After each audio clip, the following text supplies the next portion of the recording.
আবারও আমরা বাসে উঠে পড়লাম অ্যান্ড আমাদের নেক্সট গন্তব্যস্থলের উদ্দেশ্যে বাস ছেড়ে দিল।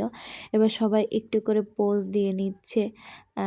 আমরা চুপচাপ বসেছিলাম বলে ম্যাম স্যার এসে বলতে আমরা কেন বসে আছি, নাচানাচি করতেছে না আমাদের সাথে, আমাদের ম্যামও আসছিল। কিন্তু ভাই এটা কি ছিল ভাই, আপনারা একটু কমেন্টস করে জানাবেন এটাও বা কী ছিল।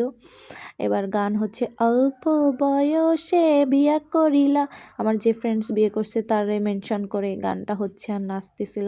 আর এদিকে ভাই এরা দিব্যি ঘুমায় যাচ্ছে আর আমরা বাস পুরা ভেঙে ফেলতেছি নাচের ঠেলায়। এরপরে চলে আসলাম আমাদের গন্তব্যস্থল ফুলের রাজ্য গদখালিতে, যশোরে। অ্যান্ড এখানে এত মানুষ ছিল ভাইরে ভাই।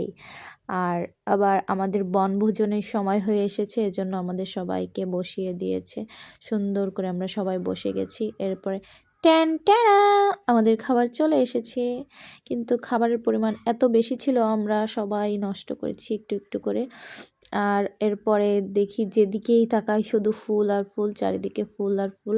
হালকা আমরা একটু ঢং করে নিলাম। এরপরে আমরা বাসে উঠে পড়লাম। আবার বাসে উঠে জানালার পাশ দিয়ে দেখি যেদিকেই তাকাই শুধু হচ্ছে চারিদিকে ফুলের ক্ষেত আর ক্ষেত। এরপর রাত হয়ে গেছে, আমাদের স্যার এসে বলতেছে তোমরা একটু সবাই ফোনের ফ্ল্যাশটা জ্বালাও, একটা সুন্দর ভিডিও নিই। পরে একটা সুন্দর ভিডিও নেওয়া হলো। এরপরে আবার আমরা নাচ গান করা শুরু করে দিলাম। আমাদের ম্যামও আমাদের সাথে নাচছে, কিন্তু সেটা স্কিপ করলাম।